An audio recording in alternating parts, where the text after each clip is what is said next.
नमस्कार। आज के अंक में हम आपसे बातचीत करेंगे राष्ट्रीय स्वयंसेवक संघ की ताज़ा गतिविधियों को लेकर के। संघ प्रमुख राष्ट्रीय स्वयंसेवक संघ प्रमुख मोहन भागवत ने ये कहा है कि संघ लव जिहाद और मतांतरण रोकने के लिए हिंदू समाज को जागरूक करेगा। साथ ही सीमांत जिलों में संघ की सक्रियता हिंदू समाज को जागृत करने के लिए बढ़ाने पर जोर दिया है।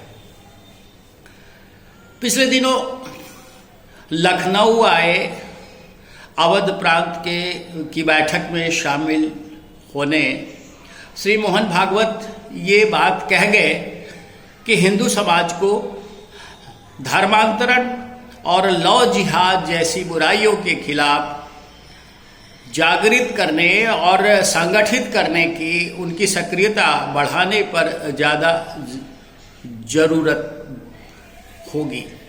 ये इसलिए कहा गया है कि समाज में ये विकृति बहुत तेजी से फैल रही है।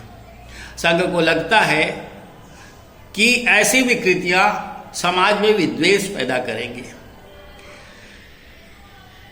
अभी हाल में इस तरह की ताज़ा घटनाएं लगातार होती गई है कि बहुत सारी हिंदू समाज की लड़कियां ऐसे लव जिहाद में फंस करके अपने जीवन को बर्बाद कर चुकी। उनके साथ बड़ा अत्याचार हुआ, उनके परिजनों को बहुत तरह की यातनाएं सहनी पड़ी हैं। निश्चित रूप से इस तरह की गतिविधियां समाज के लिए कलंक है और इसे रोका जाना चाहिए।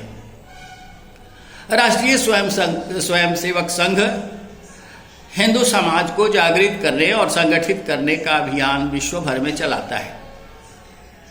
उसे इन बुराइयों को खत्म करने के लिए आगे तो आना ही होगा, लेकिन देखना ये जरूरी है कि हिंदू समाज के परिवारजनों में इस तरह की विकृतियां, इस तरह की कुरीतियां और जो ये विडंबनाएं खड़ी की गई है वो कैसे रोकी जा सके।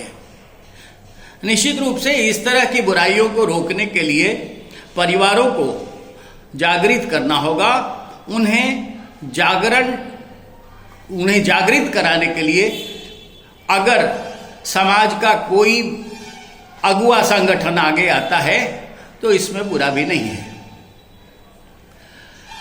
संघ प्रमुख ने यह बात भी जोर दी है कि सीमांत जिलों में जो सक्रियता बढ़ी है लगातार विदेशी ताकतों की, जैसे नेपाल से सटे जिलों में, उन जिलों में जो उत्तर प्रदेश के हैं, बलरामपुर तथा बहराइच, श्रावस्ती, इन जिलों में राष्ट्र विरोधी गतिविधियां लगातार बढ़ी हैं।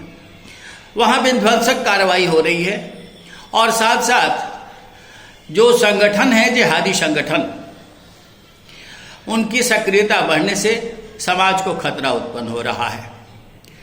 ऐसी ही परिस्थितियां बिहार के सीमांत जिलों में भी है। बिहार के सीमांत जिले जो किशनगंज है, अररिया है, कटिहार है और नेपाल से सटे जो जिले हैं पश्चिम चंपारण, पूर्वी चंपारण, इन जिलों में विदेशी ताकतों की सक्रियता बढ़ी है। खास करके जो जिहादी संगठन हैं वो इन रास्तों का इस्तेमाल करते हुए बरास्ता बिहार देश भर में अपनी गतिविधियां फैलाने के लिए आगे निकल जाते हैं। इन्हें रोकथाम करने के लिए, इनकी रोकथाम के लिए सरकार और पुलिस तो सक्षम है, लेकिन समाज को भी जागृत होना पड़ेगा। समाज में जब तक जागृति नहीं आएगी ऐसी गतिविधियों पर विराम नहीं लग सकता है।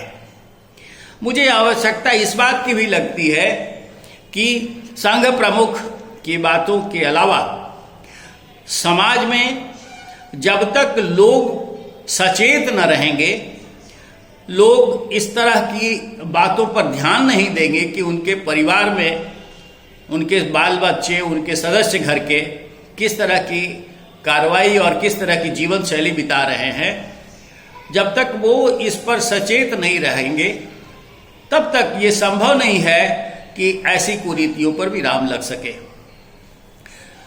ये संघ प्रमुख का दावा है कि हम विद्यार्थियों के बीच में, तरुण वर्ग के बीच में, महिलाओं के बीच में और जो छात्राएं हैं उनके बीच में भी संघ की शाखाएं स्थापित करेंगे, उनके बीच में संपर्क, जनसंपर्क बढ़ाएंगे, उनमें जागृति लाएंगे। ये बेहतर पहल होगी अगर ऐसा होता है तो। पिछले दिनों लोकसभा में और राज्यसभा में महिला आरक्षण विधेयक को मंजूरी दे दी गई, ये अब कानून बन गया। संघ ने भी इस पर जोर दिया है कि महिलाओं की भागीदारी अपनी गतिविधियों में बढ़ाएंगे। महिलाओं को ज़्यादा सक्रिय करने पर आरएसएस ने जोर दिया।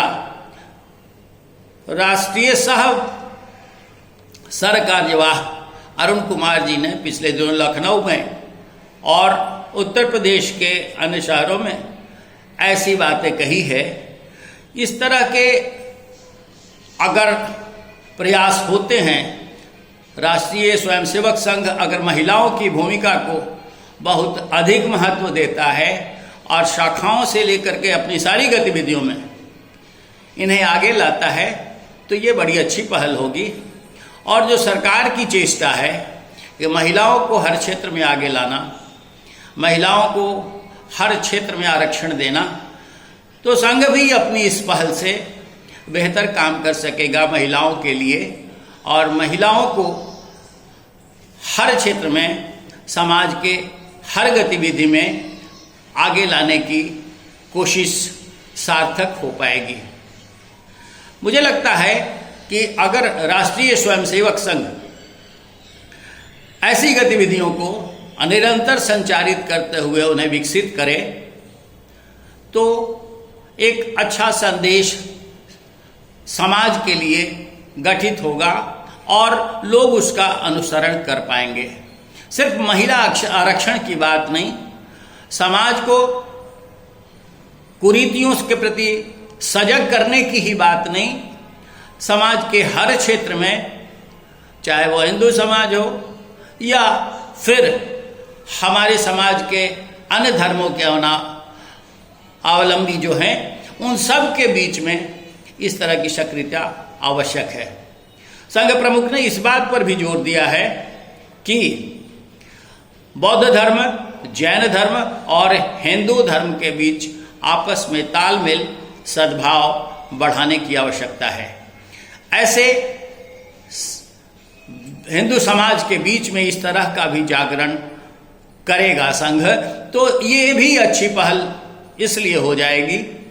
मुझे लगता है कि इससे समाज को सुगठित करने में और सभी धर्मों के बीच में एक तालमेल, एक सामंजस्य बनाए रखने की कोशिश बेहतर हो सकेगी और इससे समाज ज़्यादा ही संगठित होकर के विकसित होगा और तब आने वाले दिनों में भारत को विकसित राष्ट्र बनाया जा सकता है। आज के अंक में हम अपने विचार आपसे साझा किए हैं। मुझे लगता है कि आप भी इन विचारों से सहमत हो सकते हैं। अपनी राय दीजिए। साथ ही हम आपसे अनुरोध करेंगे कि हमारे इस चैनल को देखिए, लाइक कीजिए, सब्सक्राइब कीजिए और निरंतर हमारे साथ साझेदारी बढ़ाए रखिए। कल किसी और विषय के साथ आपसे हम मुखातिब होंगे। आज के लिए बस इतना ही। नमस्कार।